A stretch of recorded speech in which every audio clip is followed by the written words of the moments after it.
Hello बच्चों। तो आज हम देखने वाले हैं पैराबोला का एक बहुत ही अच्छा क्वेश्चन। ये क्वेश्चन दिखने में बहुत सिंपल है। What is the equation of a parabola which touches the coordinate axis at 4,0 and 0,2। तो एक पैराबोला है। सपोज वो एक्स एक्सिस को टच करता है a 4,0 पर एंड वो y एक्सिस को टच करता है b 0,2 पर। तो हमें उसकी इक्वेशन चाहिए। अब जनरली जब ये क्वेश्चन बच्चों के सामने आता है तो वो क्या सोचते हैं कि पहले फोकस या डायरेक्ट्रिक्स निकाल ले, फिर इन दोनों को यूज करके पैराबोला की इक्वेशन निकाल ले। लेकिन इन दोनों को निकालने में और फिर यहाँ तक आने में ठीक-ठाक नंबर ऑफ स्टेप्स लग जाते हैं, बहुत लेंथी हो जाता है। तो क्या कोई ऐसा मेथड हो सकता है कि उस मेथड से हम डायरेक्टली इसकी इक्वेशन निकाल पाएँ, बिना फोकस और डायरेक्ट्रिक्स निकाले? तो आप एक बार ये ट्राई करें। और जब आप ये ट्राई करें, आप ये भी सोचें कि अगर इस क्वेश्चन में आपसे डायरेक्टली डायरेक्ट्रिक्स ही पूछा होता बस, तो क्या उसके लिए हमारे पास एक बहुत अच्छा तरीका है? सिमिलरली अगर बस फोकस पूछा गया होता, तो क्या हमारे पास सिर्फ फोकस निकालने के लिए बहुत अच्छा तरीका है? और जैसे यहाँ पर हमसे पूछा गया इक्वेशन, तो क्या हमारे पास कोई ऐसा मेथड है कि हम इक्वेशन निकालने बिना फोकस और डायरेक्ट्रिक्स निकाले? तो आप एक बार ये वाला क्वेश्चन ट्राई करें। बच्चों ये क्वेश्चन हम 7 से 8 मेथड्स यूज करने वाले हैं सॉल्व करने के लिए। हर मेथड अलग प्रॉपर्टी यूज करेगा पैराबोला की। तो यहाँ पर की कंसेप्ट क्या है कि अगर मैं डायरेक्ट्रिक्स निकालने की बात कर रहा हूँ, तो ये जो लाइन्स है, जो एक्सिस इसको टच कर रहे थे, इसका मतलब ये एक्सिस इसके टेंजेंट है और ये टेंजेंट परपेंडिकुलर है, क्योंकि दोनों एक्सिस के बीच में 90 डिग्री होता है एंगल। तो यानी परपेंडिकुलर टेंजेंट्स है ये। अब परपेंडिकुलर टेंजेंट्स पैराबोला के अंदर कहाँ पर मिलते हैं? डायरेक्ट्रिक्स पर। इसका मतलब डायरेक्ट्रिक्स ओरिजिन से पास होता है। तो डायरेक्ट्रिक्स की इक्वेशन कैसी एज्यूम की जा सकती है? y minus m x equal to 0। उसके अलावा अगर ये परपेंडिकुलर टेंजेंट है तो इनको ज्वाइन करने वाली जो लाइन है, ये ये क्या होगी? Focal cord. यानी ए भी फोकल कॉर्ड है। इसका मतलब इसी के ऊपर कहीं पर फोकस सही करता है। तो अब हम इसमें मेथड वन क्या यूज कर रहे हैं कि पैराबोला की बिल्कुल बेसिक प्रॉपर्टी कि किसी पॉइंट का फोकस से डिस्टेंस और perpendicular distance from directrix are equal. तो P S equal to P M. तो यहाँ पर अगर मैं बोलूँ तो बी पॉइंट भी पैराबोला के ऊपर है, यानी B S should be equal to this perpendicular distance. Similarly A S should be equal to this perpendicular distance. तो अगर मैं यहाँ पर इस ए बी की कंबाइंड बात करता हूँ, A B this is equals to B S plus S A.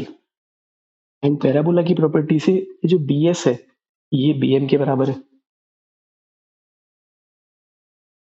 Similarly जो एस ए है ये ए एन के बराबर है, अगर मैंने इसको एन लिया। और ये बी एस बी एम और ए एन क्या है एग्जैक्टली exactly?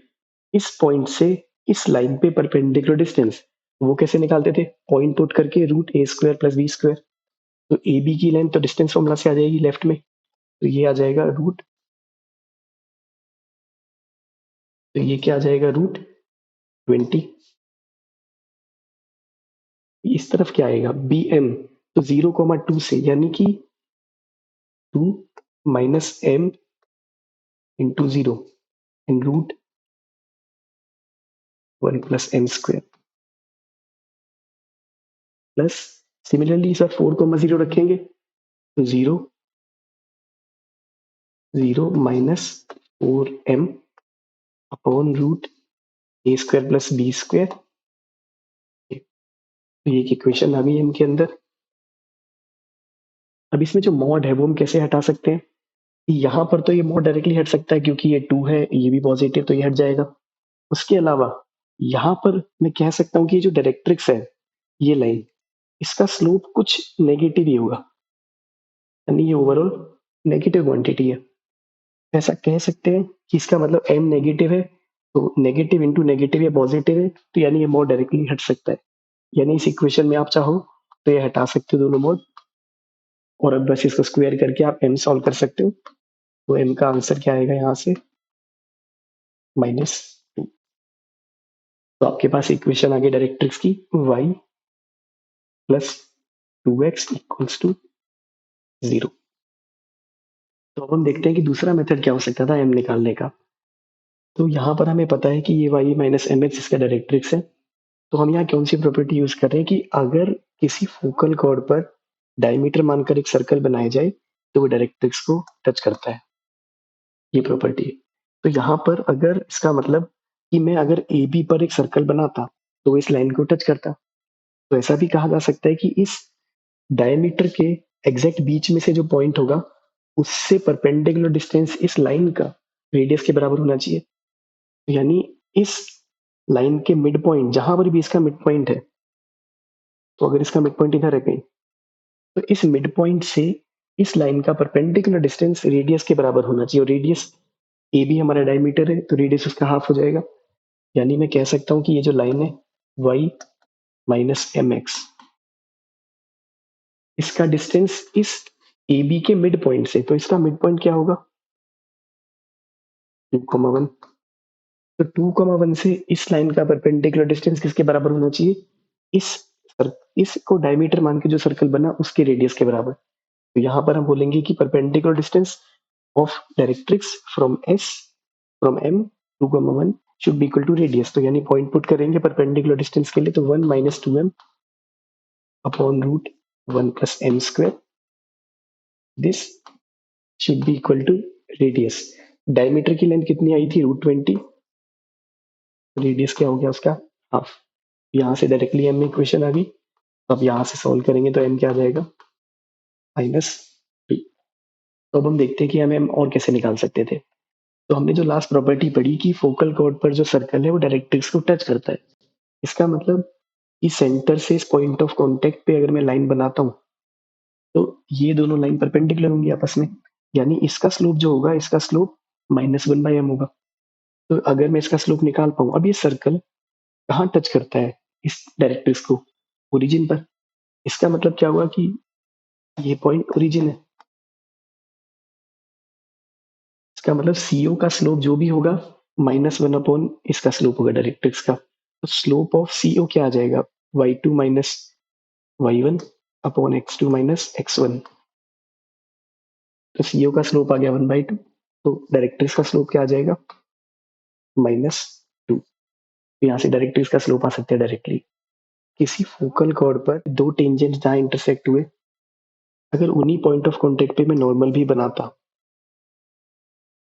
तो इनके टेंजेंट का इंटरसेक्शन और नॉर्मल का इंटरसेक्शन पॉइंट को अगर मैं ज्वाइन करता तो ये लाइन एक्सिस के पैरेलल ही आती। क्या मतलब मैं इनके स्लोप से एक्सिस का स्लोप निकाल सकता हूँ और मुझे पता है कि एक्सिस और डायरेक्ट्रिक्स के स्लोप परपेंडिकुलर होते हैं आपस में, तो -1 का रिलेशन है। तो यानी पॉइंट ऑफ कॉन्टेक्ट के परपेंडिकुलर, तो टेंजेंट के परपेंडिकुलर लाइन यहाँ पर ये होगी, इस वाले टेंजेंट की परपेंडिकुलर लाइन ये होगी।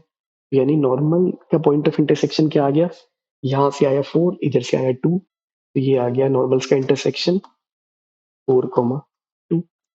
यानी टेंजेंट और नॉर्मल के इंटरसेक्शन से जो पॉइंट आया, इसका स्लोप क्या आ गया y2 minus y1 upon x2 minus x1। तो इस लाइन का स्लोप क्या आ गया 2/4। यानी इसका स्लोप आ गया 1/2। तो एक्सिस का स्लोप आ गया 1/2, तो डायरेक्ट्रिक्स का स्लोप क्या होगा -2।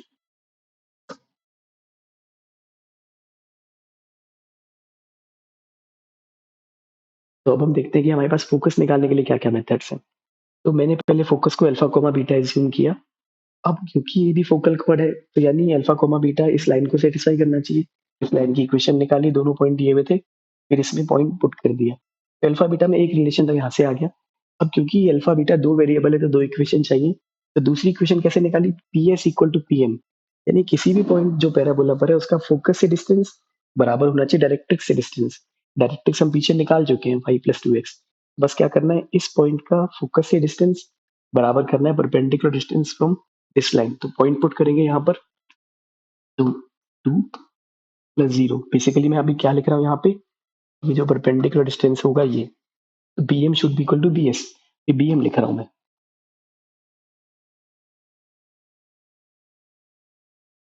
This should be equal to this distance B S. तो पॉइंट हमें दिए हुए 2 minus beta square plus 0 minus alpha square.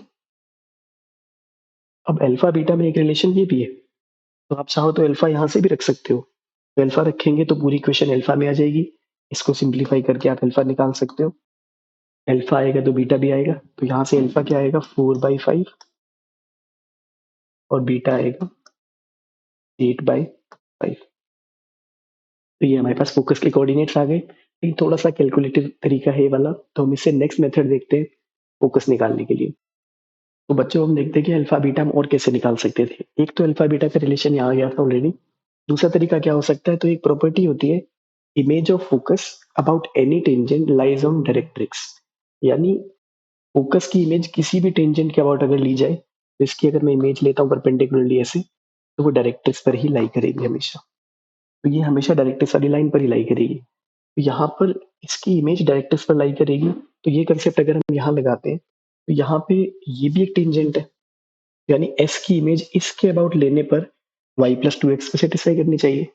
तो एस अल्फा कोमा बीटा, इसकी इमेज अगर मैं लेता y एक्सिस के अबाउट, तो होता क्या, अल्फा माइनस अल्फा हो जाता, बीटा बीटा ही रहता। तो यानी minus alpha comma beta satisfy होना चाहिए इस पे। तो beta minus two alpha should B 0। तो एक रिलेशन यहाँ से आ गया कि beta should be 2 times alpha. इसको आप साथ में सॉल्व कर सकते हो बहुत इजीली। यहाँ से बीटा इधर रख देंगे, दोनों को जब सॉल्व करेंगे तो आंसर क्या आएगा, अल्फा 4/5, बीटा डबल आएगा इसका 8/5, ऐसा। तो अब हम देखते हैं कि हम इसके अलावा और कैसे फोकस निकाल सकते थे। एक रिलेशन अल्फा बीटा में ऑलरेडी यहाँ आ चुका था। एक प्रॉपर्टी और यूज कर सकते थे हम, part of any tangent between parabola and directrix subtends 90 degree at focus. यानी किसी भी टेंजेंट का पैराबोला के बीच का जो पार्ट होता है, इतना सेगमेंट, ये हमेशा फोकस पे 90 डिग्री बनाता है। तो ये एंगल कितना होता है, हमेशा 90। अब ये प्रॉपर्टी अगर हम यहाँ यूज करते हैं, तो ये भी टेंजेंट है, ये भी टेंजेंट है। इस टेंजेंट का वो पार्ट अगर दिया जाए जो पैराबोला और डायरेक्ट्रिक्स के बीच में हो, यानी ये वाला पार्ट, तो ये फोकस पे कितना बनाएगा, 90। इसका मतलब OS और SB ये दोनों परपेंडिकुलर होंगे, तो OS इंटू SB के स्लोप का प्रोडक्ट क्या होगा, -1। तो हम लिखेंगे यहाँ पर slope of OS into slope of SB should be equal to -1।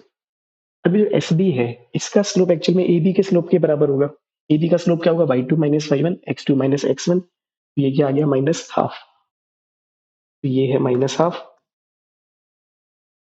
OS का स्लोप क्या होगा, y2 minus y1 x2 minus x1, यहाँ पर ही 0 0 है, ये आ जाएगा beta by alpha should be equals to -1। अब यहाँ से माइनस माइनस कैंसिल, यहाँ से बीटा क्या आ गया, अल्फा। मतलब दोनों इक्वेशन यूज करके, ये इक्वेशन और ये इक्वेशन यूज करके बहुत इजीली अल्फा बीटा निकाल सकते हैं।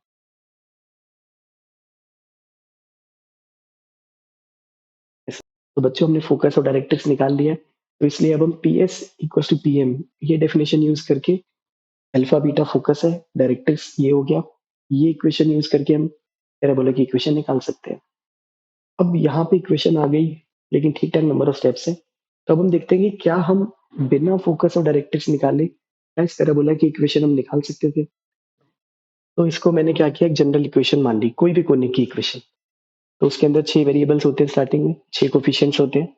तो मैंने क्या किया, इसको कैपिटल ए से डिवाइड किया, तो ये 1 बन गया। तो इसमें 5 कोफिशिएंट्स रह गए, यानी मुझे 5 इक्वेशन चाहिए होंगी।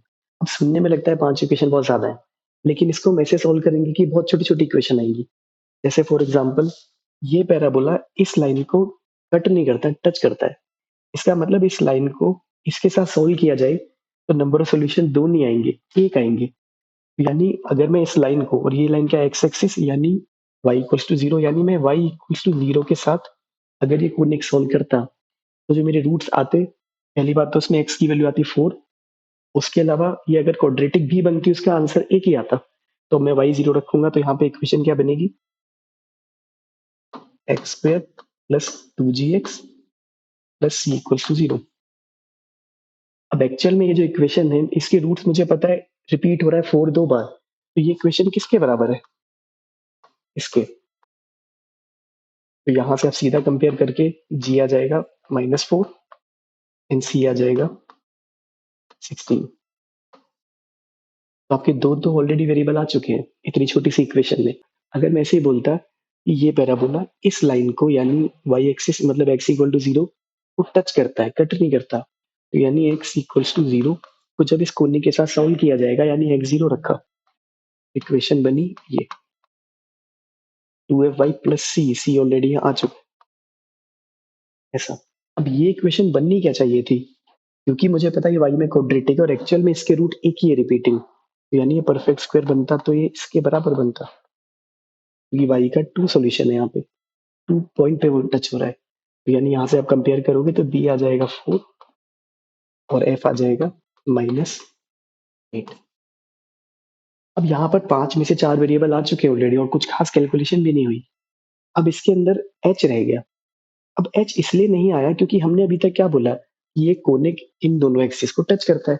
अब हो सकता है कि वो कोनिक एलिप्स रहा होता, हमें क्या पता कि वो पैराबोला ही है। हमें इसमें पैराबोला की कंडीशन अभी लगानी पड़ेगी। तो पैराबोला की कंडीशन क्या है, delta not equal to 0 and H square equals to A B. ये तो यहाँ पे a हमारा 1 है, h ये रहा, b की वैल्यू 4 आ चुकी है, तो h की वैल्यूज यहाँ पर 2 आएंगी, 2n-2, क्योंकि आप स्क्वायर रूट लोगे। अब ये आपके ऊपर मैं छोड़ता हूँ कि आप इसमें से कौन सा एलिमिनेट करते हैं, क्योंकि पैराबोला तो एक ही है। अब इसमें ध्यान से सॉल्व करना, इसमें आप देखोगे कि एक जगह पर पेयर ऑफ लाइन बनता है, तो जो पेयर ऑफ लाइन नहीं बनेगा वो हमारा आंसर है पैराबोला का। अब इसके अलावा हम देखते हैं कि ये मेथड में भी कैलकुलेशन है, क्या इससे भी अच्छा कुछ हो सकता है, क्या इससे भी छोटा कुछ हो सकता है कि इतनी भी कैलकुलेशन ना करनी पड़े हमें। तो अब हम देखते हैं इससे भी एक छोटा मेथड जो इससे भी जल्दी हमारा आंसर देगा, लेकिन उसका एक कंसेप्ट है। कंसेप्ट क्या है, फैमिली ऑफ सर्कल्स में हमने एक चीज पढ़ी होती है कि अगर 4 लाइन से ऐसे, अगर कोई सर्कल उन चारों से ही ऐसे पास होता है, तो अगर इन लाइंस की इक्वेशन थी L1 L2 equal to 0, L3 equal to 0, L4 equal to 0, ऐसा, तो वहां पर इस सर्कल की इक्वेशन हम लिखते थे कि L1 L3 plus lambda L2 L4 equals to 0। इसका मतलब ये इक्वेशन एक 2 डिग्री की इक्वेशन आएगी और ये इक्वेशन हमेशा इस पॉइंट को सेटिस्फाई करेगी, क्योंकि a अगर मैं रखूंगा तो L2 को भी सेटिस्फाई करता है, L3 को भी, तो ये दोनों 0। सिमिलरली मैं यहाँ से कोई पॉइंट रखता b, तो b L2 को भी 0 बनाता है, L1 को भी, तो L2 भी 0 L1 भी, यानी ये हमेशा b से पास होता है। सिमिलरली c, सिमिलरली d, यानी ये 2 डिग्री की इक्वेशन लिखी है जो हमेशा ए बी सी डी से पास होती है। तो यानी इन चारों लाइन से बनने वाले क्वाड्रिलेटरल से पास होने वाली ये कोई 2 डिग्री का कर्व है, यानी एक एक कोनिक है, वो कोनिक जो इन चारों से पास होता है।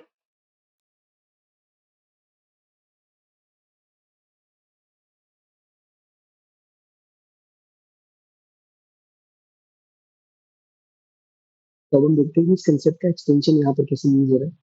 तो अगर ये L1 L3 है, L2 L4 है, तो अगर इन चारों के पॉइंट के इंटरसेक्शन से कोई कर्व मुझे बनाना है कोनिक, तो मैं क्या लिखूंगा, वो ऐसा दिखता होगा, ऐसा। अब इसके अंदर अगर L1 L3 ओवरलैप करेंगे तो होगा क्या, अगर वो कर्व पहले यहाँ से ऐसे पास हो रहा था, ऐसे, अगर वो पहले ऐसे पास हो रहा था, तो अब क्या होगा कि L1 L3 पहले यहाँ से जा रहा था, फिर वो कर्व आगे जाके इधर से ऐसे बना रहा था। अब अगर ये दोनों पास आए तो ये इंटरसेक्शन पॉइंट ओवरलैप करने लगेंगे, तो ये जो कॉर्ड बन रही थी, ये जो कर्व मेरा येलो वाला इस तरफ जा रहा था, वो इधर ही रह जाएगा। तो ये पॉइंट क्लोज आने लगेंगे, ये पॉइंट नीचे आ जाएगा, ये पॉइंट ऊपर आ जाएगा। सिमिलरली ये पॉइंट राइट, इधर, दोनों ओवरलैप कर जाएंगे, तो ये कर्व यहाँ जाने की जगह इधर ही रह जाएगा। सिमिलरली ये नीचे नहीं जाएगा, ये एक ही पॉइंट पे टच कर जाएंगे ऐसे। तो उस केस में हम क्या कह सकते हैं कि वहां पर हुआ क्या होगा कि ये लाइन बन गई होगी एक ही लाइन ऐसे, और साथ में ये जो मेरा कर्व था, ये नीचे नहीं जाएगा, वो इधर से ही पास होते होते ऐसा कुछ बन जाएगा। और अभी इसके सिमिलर ही है, तो उस केस में इक्वेशन में क्या हुआ होगा, L1 L3 सेम थे, L1 L3 सेम थे, L2 L4 भी सेम थे पहले, लेकिन बाद में क्या हुआ कि दोनों को ओवरलैप करा दिया गया, तो L1 L3 मेरे सेम बन गए, तो ये हो गया L1 का स्क्वायर, ये L2 L4 वैसे के वैसे ही है।